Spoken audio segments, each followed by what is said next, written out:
오라 우리가 여호와께 노래하며 우리의 구원의 반석을 향하여 즐거이 외치자. 우리가 감사함으로 그 앞에 나아가며 시를 지어 즐거이 그를 노래하자. 여호와는 크신 하나님이요 모든 신보다 크신 왕이시기 때문이로다. 하나님은 모든 신들보다 크시고 온 우주를 창조하시고 역사하시고 섭리하여 주시는 분입니다. 하나님, 이 시간 아버지 하나님께서 우리들을 보살펴 주옵소서. 하나님, 우리들에게 놀라운 은총을 내려 주시옵소서. 우리들이 정말 하루하루를 보내며 우리는 나약하고 부족하지만 하나님이 함께 하시면 능력이 있음을 깨닫고 하나님을 의지할 때마다 힘을 주옵소서. 우리 교회를 부흥케 하시고 우리 가정과 자녀들과 자손들을 축복하여 주시고 또한 이 땅에 있는 위기와 병마가 물러가게 하옵소서. 예수님 이름 받들어 기도드리옵나이다. 아멘. 하나님의 말씀은 아모스 2장 1절에서 16절, 구약성경 1276쪽에 있습니다. 여호와께서 이와 같이 말씀하시되 모압의 서너 가지 죄로 말미암아 내가 그 벌을 돌이키지 아니하리라. 이는 그가 에돔의 왕의 뼈를 불살라 죄를 만들었음이라. 내가 모압에 불을 보내리니 그리옷 궁궐을 사르리라. 모압이 요란함과 애침과 나팔 소리 중에서 죽을 것이라. 내가 그 중에서 재판장을 멸하며 지도자들을 그와 함께 죽이리라. 여호와께서 말씀하시니라. 여호와께서 이와 같이 말씀하시되 유다의 서너 가지 죄로 말미암아 내가 그 벌을 돌이키지 아니하리니 이는 그들이 여호와의 율법을 멸시하며 그 율례를 지키지 아니하고 그의 조상들이 따라가던 거짓 것에 미혹되었음이라. 내가 유다에 불을 보내리니 예루살렘의 궁궐들을 사르리라. 여호와께서 이같이 말씀하시되 이스라엘의 서너 가지 죄로 말미암아 내가 그 벌을 돌이키지 아니하리니 이는 그들이 은을 받고 의인을 팔며 신 한 켤레를 받고 가난한 자를 팔며 힘없는 자의 머리를 티끌먼지 속에 발로 밟고 연약한 자의 길을 굳게 하며 아버지와 아들이 한 젊은 여인에게 다녀서 내 거룩한 이름을 더럽히며 모든 제단 옆에서 전당 잡은 온우에 넣으며 그들의 신전에서 벌금으로 얻은 포도주를 마심이라.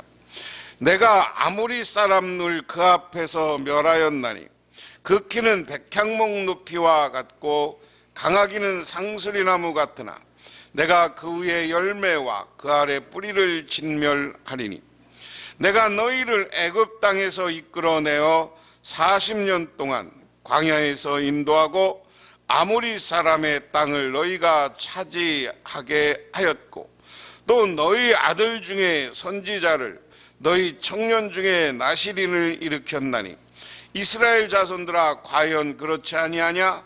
이는 여호와의 말씀이니라. 그러나 너희가 나실 사람은 포도주를 마시게 하며 또 선지자에게 명령하여 예언하지 말라 하였느니라. 보라, 곡식단을 가득히 실은 수레가 흙을 누름같이 내가 너희를 누르리라. 빨리 달음박질하는 자도 도망할 수 없으며 강한 자도 자기의 힘을 낼 수 없으며 용사도 자기의 목숨을 구할 수 없으며 활을 가진 자도 설 수 없으며 발이 빠른 자도 피할 수 없으며 말 타는 자도 자기 목숨을 구할 수 없고 용사 가운데 그 마음이 굳센 자도 그날에는 벌거벗고 도망하리라. 여호와의 말씀이니라. 아멘. 성서의 모든 이야기는 하나님의 섭리 가운데 있고 오늘날 역사도 하나님의 섭리 가운데 있다. 그래서 모든 역사, 모든 것을 주관하시는 분이 하나님이다. 믿으십니까? 그런데 이제 그런 것과 비슷하게 신학적으로 이것을 뭐라고 그러냐면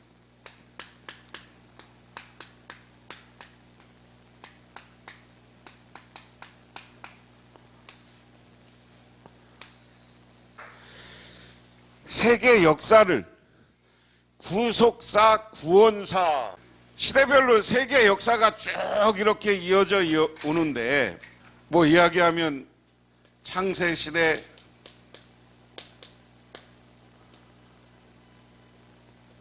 뭐 출애굽시대, 이렇게 이스라엘 역사가 쭉 나열되면 세계 역사는 어떻겠습니까?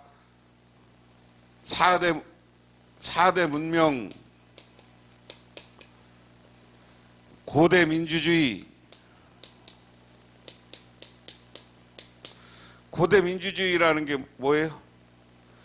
현대 민주주의랑 다른데 고대 민주주의입니다. 그리스 아테네에서는, 아테네라는 도시에서는 고대 시대 벌써 올림픽 하던 시대 얘기하는 거예요. 모든 일을 결정하면 아테네 신전이 있고 그 밑에 뭐가 있었느냐면 시장이 있었어. 전 시민이 와서 자기 의견을 개진하고 이것을 가지고 투표로 결정해서 정책을 만들었어요. 그냥 민주주의가 뚝 나온 게 아니라. 그러다가 이제 이 아테네가 멸망하고 나면 뭐가 되느냐면 노예제 사회가 됩니다. 그 다음에 뭐냐면 이제 중세 사회인데 이걸 우리는 봉건제 사회라고 그러죠. 그 다음에 이제 근대 사회, 이걸 이제 시민 사회라고 그럽니다. 이게 이 시대를 이제 다른 말로 민주주의 이렇게 하는 거죠. 그래서 많은 사람들은 역사는 밑으로 가면 갈수록 퇴보했습니까? 발전했습니까? 그래서 이런 고대 민주주의가 있다가 노예제 사회 이런 건 이제 독재죠. 강압적 왕이 통치하는 시대에다가 다시 이 고대 민주주의로 회복되는 거예요. 성경은 뭐 출애굽 뭐 이렇게 하다가 이제 여기쯤에서 이제 이스라엘이 망하죠. 포로기가 되고 회복기가 되고 그다음에 이제 이스라엘은 로마에 의해서 이 노예제 시대쯤에 완전히 망하고 이제 근대에 와서 회복됩니다.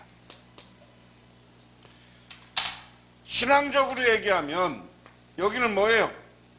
예수님이 오시고 사도시대가 있고 중세 교회 기독교 공인 로마 가톨릭 시대 이제 개혁 시대 오늘날 현대교회 시대 다 이렇게 시대적으로 역사는 발전해 왔다. 교회도 세상도 발전해 왔다. 그게 기본적으로 그걸 역사를 보는 시각이 거기에 있어야 되는 거예요. 그런데 이 발전을 누가 시켰냐? 사람의 노력이냐? 아니, 우리 신앙인들은 이 모든 것이 하나님의 섭리다. 하나님이 우리를 구원해주고 인도하신 것이다. 이렇게 신앙 고백을 해야 되는 거예요. 믿으십니까? 그게 섭리라는 거예요. 그러면 오늘날 내가 살아가고 내가 이렇게 되는 것도 크게 보면 하나님의 섭리 가운데 있다는 거예요. 가끔 그런 생각 해봐요. 전부 그렇게 이제 하면 여러분이 섭섭한 사람도 있으면 제가 이 교회 20년 와서 우리 교회 왜 이런 일이 있을까? 이것도 하나님의 섭리구나. 무슨 섭리? 우리가 하나님 앞에 똑바로 못하니까 하나님이 때로는 징계를 내리기도 하고 우리 교회가 어려움 겪는 것 아니냐 그런 고백이 있어야 되는 거예요. 그러면 어떻게 해야 돼요? 우리는 하나님 앞에 와서 회개해야 된다. 여러분이 잘 아는 동화 가운데 황금알 나누는 거의 이야기가 있어요. 그 이야기는 뭡니까?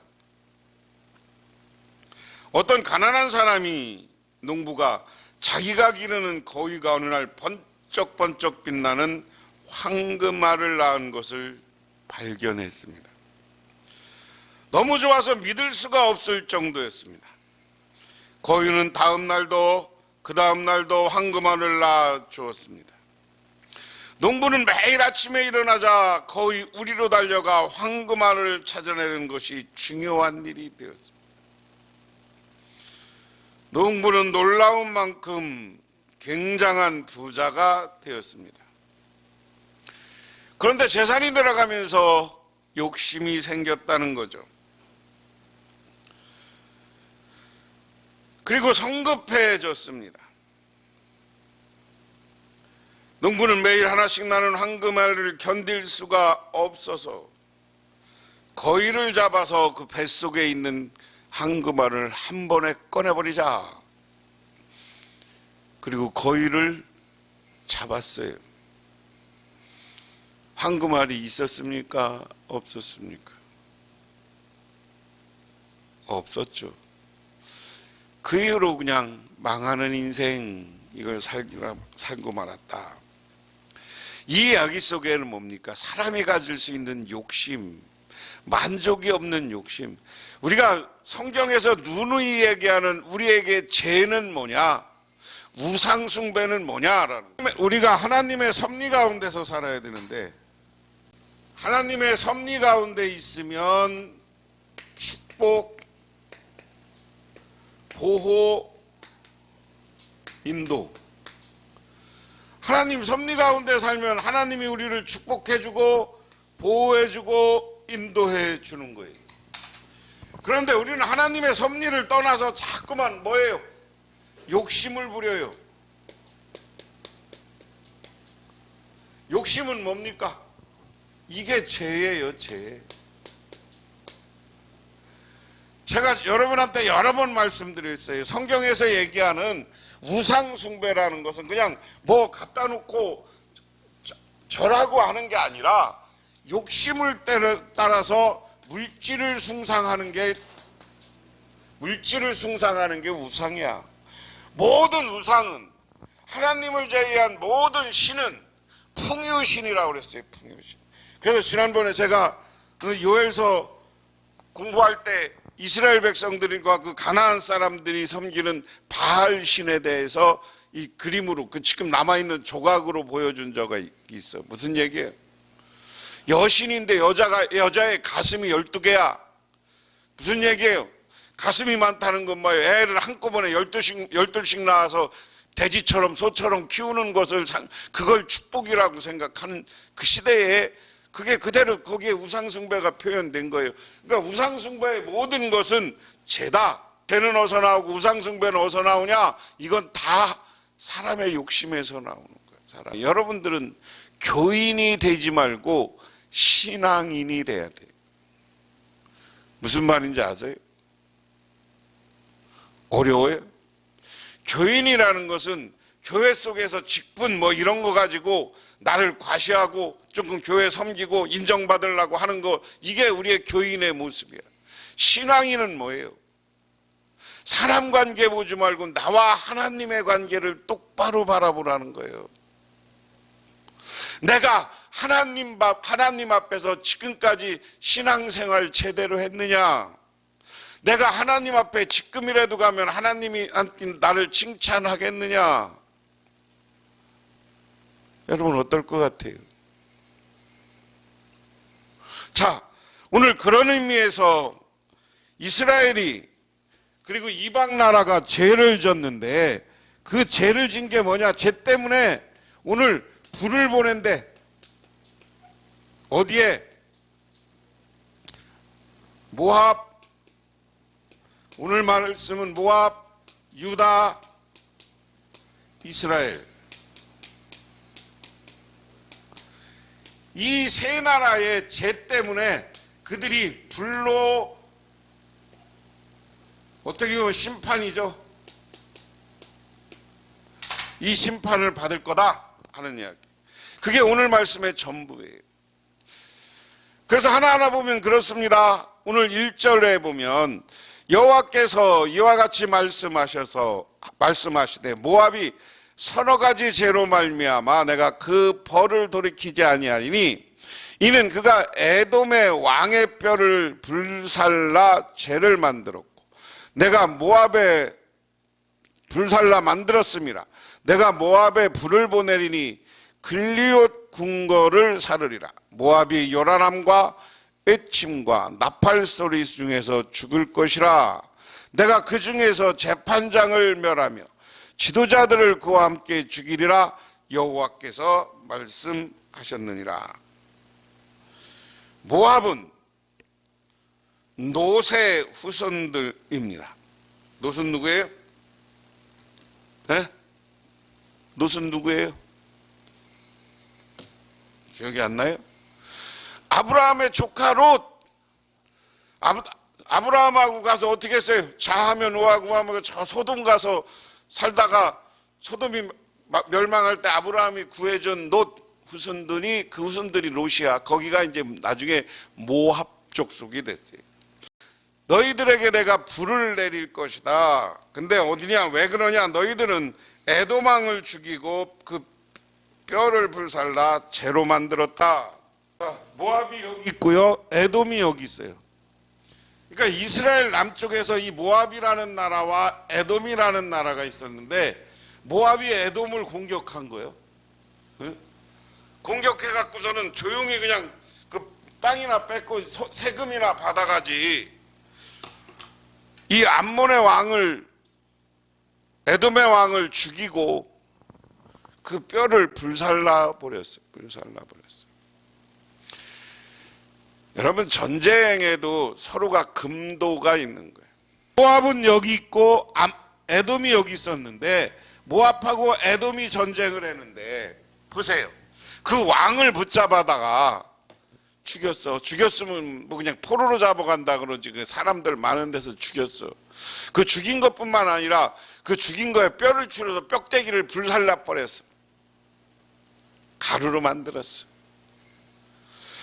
여러분, 이 에돔이라는 사람의 나라의 입장에서는 나중에 어떻겠어요? 젊은 시기를 언젠가는 꼭 원수 갚아야지. 엄청난 국민적 저항에 부딪히는 거예요. 어디고 마찬가지예요. 그래서 항복을 받아도 그냥 적당히 항복받고 그냥 자기 들어가서 노예로 부려먹든지 하지. 그래, 왕을 그래 죽여갖고 뼈를 살라? 그래, 그러니까 하나님이 오늘 뭐라 그러는 거냐? 그랬어? 그럼 내가 너희들한테 불을 보낼 건데 너희 왕궁을 불살라 버릴 것이다. 너희 왕궁을 불살라서 깨끗이 니들, 저 암몬 니들, 내가 불살라서 깡그리 망하게 할 것이다. 그 1절에서 3절이고요. 그 다음에 이 이유는 너희는 죄 때문에 그렇다는 거예요. 그 다음에 유다의 죄 때문에 유다를 심판한다. 4절, 여호와께서 이같이 말씀하시되 유다의 서너 가지 죄로 말미암아 내가 그 벌을 돌이키지 아니하리니 이는 그들이 여호와의 율법을 멸시하며 율례를 지키지 아니하며 그의 조상들이 따라가던 거짓에 미혹됐다. 오늘 유다의 죄를 때문에 너희들은 유다를 내가 불살라 버릴 것이다. 유다는 어디예요?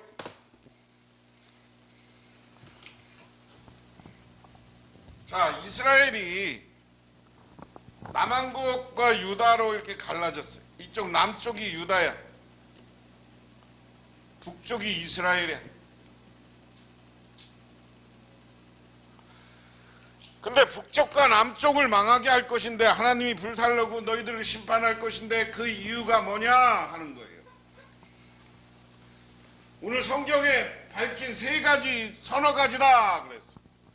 첫 번째가 뭐예요? 율법을 멸시했다.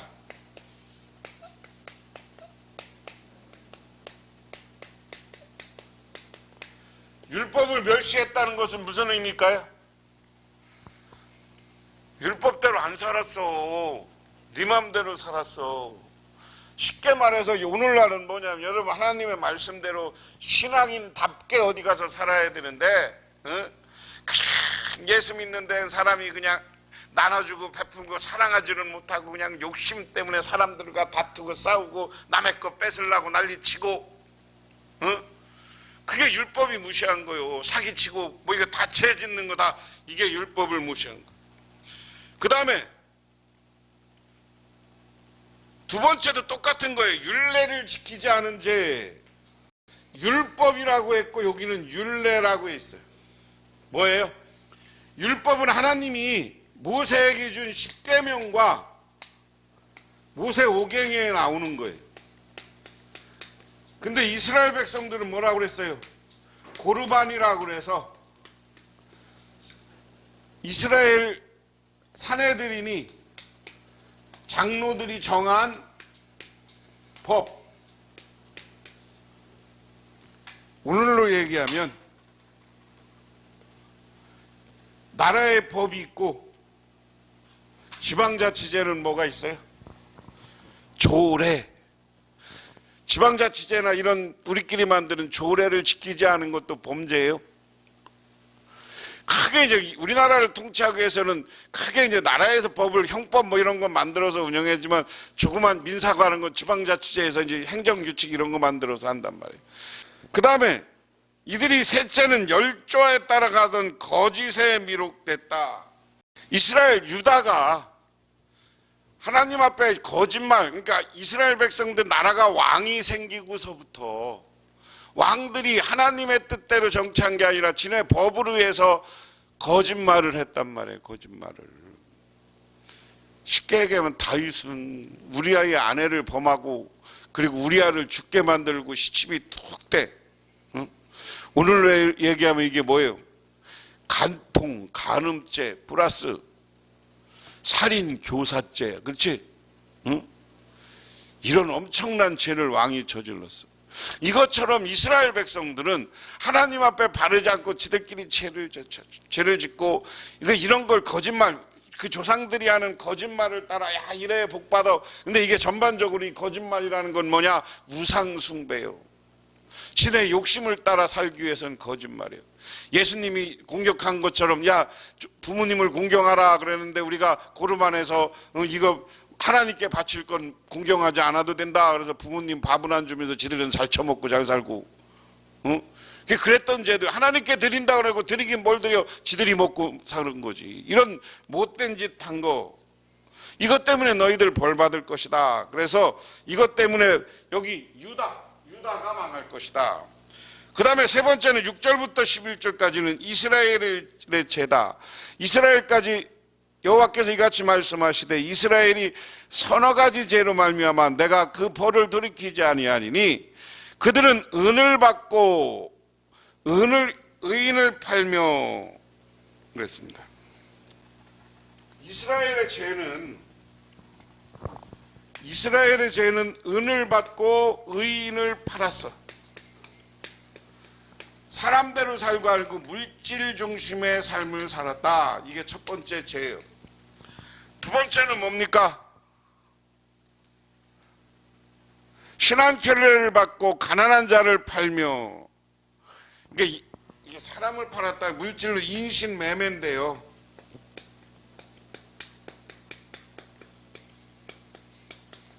이스라엘 백성들은 근본적으로 율법에서는 이것을 하지 말라고 그랬어요. 두 번째는 탐심. 그 다음에 뭐라고 합니까? 힘없는 자를 머리를 티끌먼지 속에서 발로 밟고 연약한 자의 길을 굳게 하며 아버지와 아들이 한 젊은 여인에게 다녀서 거룩한 이름을 더럽히며. 아이고 이거 말도 못하겠다. 하여간 읽어보면 뭐예요? 아버지와 아들이 한 여인에게 갔다는 말은 뭐예요? 우리나라로 얘기하면 아버지들이 한 술집, 창녀집에 드나들면서 개판 인생 사는 거 얘기하는 거예요. 8절에 모든 제단에서 전당 잡은 위에 누우며 그의 신전에서 벌금으로 인하여 포도주를 마심이라. 하여간 욕심내리고 음란하고 자기 이익을 따라 살고 어려운 사람들을 압제하고, 이게 쭉 내용을 정리하면 그렇습니다. 이런 죄 때문에 우리 하나님이 어떻게 한다는 거예요? 이스라엘에 벌을 줄 건데 13절에 보라 곡식단을 가득 실은 수레가 흙으로 누름같이 내가 너희를 누르리니 빨리 다른 박질하여도 도망할 수 없으며 강한 자도 자기 힘을 낼 수가 없으며 용사도 자기 목숨을 구할 수가 없으며 활을 가진 자도 설 수 없으며 발이 빠른 자도 피할 수 없으며 말 타는 자도 자기 목숨을 구할 수 없고 용사 가운데 그 마음이 굳센 자도 그날에는 벌거벗고 도망하리라 여호와의 말씀이니라. 야, 하나님이 이들 벌을 주면, 하나님이 심판이 있으면 뛰는 사람도 못 뛰고 말 타는 사고 도망가도 다 하나도 도망 못 간다. 다 진멸할 것이다. 지금 그것으로 북왕국은 나중에 사마리아가 되고, 사마리아가 되는데 지금 북왕국이라는 나라, 이스라엘의 10개 지파, 남왕국 북왕국에서 10개 지파는 제가 여러분에게 여러 번 말씀드렸어요. 지금 세계 속에 몇 명 남아 있다고. 세계에서 지금 이스라엘 사람, 이스라엘이라는 나라를 세운 사람들은 유다 지파와 베냐민 지파 사람들이야. 10개 지파 중에. 그 지파가 사라졌어. 하나님의 징계는 이렇게 무서운 것이다. 그러므로 우리는 하나님 앞에 바르게 살아야 된다. 여러분, 미국의 2차 대전을 승리로 이끈 아이젠하워 대통령입니다. 그가 참모총장에 물러날 때 아무 재산도 없었습니다. 관용차만 타고 다녔기 때문에 자가용도 없었습니다. 그는 일생을 하나님의 사람으로서 군생활하면서 청렴과 무욕, 욕심 부리지 않는다는 원칙을 가지고 살았어요. 2차 대전을 승리로 이끈 대통령인데, 참모총장인데, 군인인데, 나와보니까 집 한 칸, 차 하나 없어. 미국에 알려졌겠어요? 안 알려졌겠어요? 야, 그분이야말로 최고의 장군이고 군인이다. 많은 사람들은 아니, 참모총장까지 갔으면 충분히 그런 돈 벌을 수 있는데 2차 대전 중에서 엄청난, 근데 나중에 그게 없어. 그러니까 그가 나중에 제대하고 나서 정치권에 부른 거예요. 정치를 해서 대통령이 출마해서 대통령이 돼서 그 다음에 미국의 최고 대통령으로서 미국이라는 나라가 2차 대전이 끝나고 위기에서 새로운 도약의 기틀을 만드는 훌륭한 사람이 됐다. 오늘 제가 서두에 우리가 잘 아는 동화 얘기했습니다. 황금알라는 거의 욕심 때문에 죽였다가 나중에 망한 인생이 있는가 하면 평생을 청렴하게 살았지만 그가 국민들에게, 백성들에게 인정받으니까 미국 대통령으로 영화롭게 인생을 마가는 많은 사람이 있다. 오늘 이스라엘 백성과 암몬과 유다에게 오늘 하나님은 아모스를 통해서 심판을 이야기합니다. 그런데 이 심판을 이야기한 이야기는 뭐예요? 니들이 죄졌다, 나를 떠났다. 그런데 이 이야기를 하나님이 구체적으로 이스라엘 백성들의 죄를 오늘 아모스를 통해서 거론하는 이유는 니들 그런 죄 졌으니까 핑계대지 말고 회개하라는 거예요. 하나님 앞에 바르게 살으라는 거예요. 저와 여러분들도 오늘 암몬과 유다와 이스라엘의 하나님이 벌을 내리겠다는 이 이야기를 들으면서 내가 벌 받는 자리에 서는 게 아니라 오늘이라도 회개하고 하나님께 축복받고 하나님께 세워주고 아까 서두에 얘기한 것처럼 하나님의 섭리 가운데 은혜 가운데 살아서 하나님 나라를 여러분으로 만들고 이 땅에서는 행복을 정말 여러분들이 죽어서는 저 천국 백성이 되기를 주님의 이름으로 축원합니다. 기도하겠습니다. 하나님 고맙습니다. 오늘 이 시간 하나님의 은혜와 은총을 기억하며 저희들 주님의 제단에 나와 기도하고 간구하고 영광을 돌립니다. 하나님 이 시간 간절히 바라고 원하옵기는 이 시간 우리들에게 하늘의 은혜를 내려주시고 우리들이 회개하게 하여 주시옵소서. 예수님 이름 받들어 기도드리옵나이다. 아멘. 지금은 우리를 죄에서 구원해 주신 우리 주 예수 그리스도의 은혜와 온 우주를 창조하신 성부 하나님의 축복하심과 우리 삶 가운데 찾아오셔서 우리를 이끌어 가시는 성령님의 도우심이 오늘 주님께 나와 기도하고 간구하고 회개하고 돌아와서 복된 인생 살아가기로 결단하고 들어가는 우리 북명교회 모든 성도님들과 그 가정이 영원토록 함께하시기만을 간절히 축원하옵나이다.